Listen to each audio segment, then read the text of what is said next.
Donc lorsque André m'a sollicité pour son site, il était encore au comité d'honneur de l'AFDAF, aux côtés de Ferdinand David, Suzel Fuseau-Brèche, Robert Amadou, Jacques Berton et Alexandre Ruperti. Que l'astrologie fédère les astrologues et les rassemble autour d'une pratique et d'une éthique sérieuse était important à ses yeux, même qu'il rassemble tout court. Je pense qu'il aurait été vraiment très content de voir qu'il y a tout ce monde grâce à lui et autour de lui aujourd'hui. Il aimait aussi beaucoup échanger. Il le faisait calmement, mais avec passion, avec ce sourire mutin qu'il arborait quand les discussions commençaient un petit peu à s'animer. Il aimait fédérer, rassembler, échanger, mais partager aussi. Partager et transmettre, ça a bien été dit ce matin. C'est pour ça qu'il tenait à son site, qu'il voulait faire vivre, d'autant qu'il pensait que le livre avait ses limites et que l'Internet devenait un outil quasiment incontournable.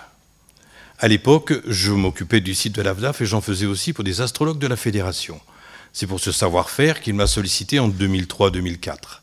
Je n'ai pas touché à la page d'accueil, mais j'ai restructuré le site avec une nouvelle organisation pour une meilleure navigation et un nouveau look pour le rendre plus attractif et agréable à la lecture. Et de la lecture, il y en a. Bien sûr, tous ces changements ont été faits sous l'œil attentif et exigeant d'André, dans un climat stimulant et bienveillant.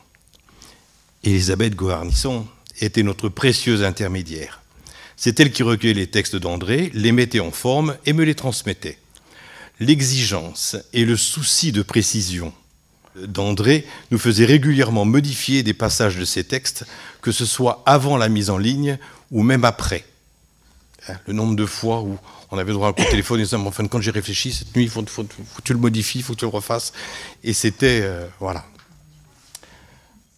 Astrologie mondiale, astrologie individuelle, théorie, pratique, tout cela était clair dans sa tête. Et quand il fournissait un nouvel article, il disait exactement dans quelle case il fallait le mettre.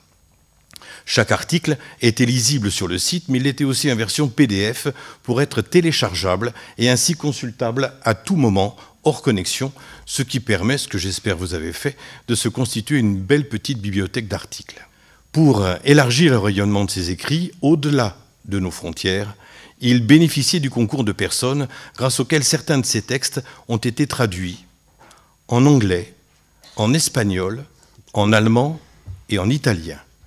Parmi eux, je citerai pour l'allemand Lioba Kirfel, pour l'anglais Françoise Moderne, pour l'espagnol Marcella Ferra-Rosales et Aldo González Doring, et pour l'italien Luciano Drusetta, Enzo Barilla, Elisabetta Possati et Grazia Mirti. Ces textes étaient à chaque fois agrémentés de belles illustrations anciennes.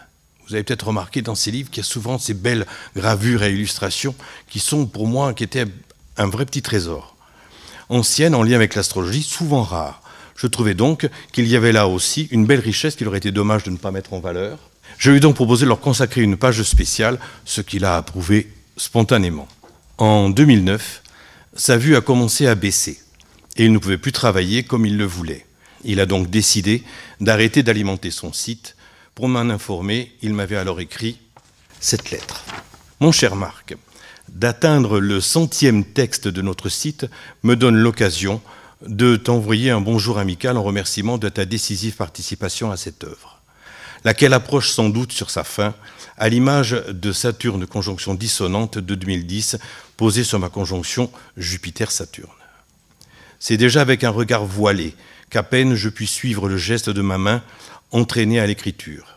Ne pouvant plus lire mes textes sur mon Acer, étant sorti ainsi d'une opération de cataracte d'un chirurgien qui me condamne à devenir aveugle à brève échéance.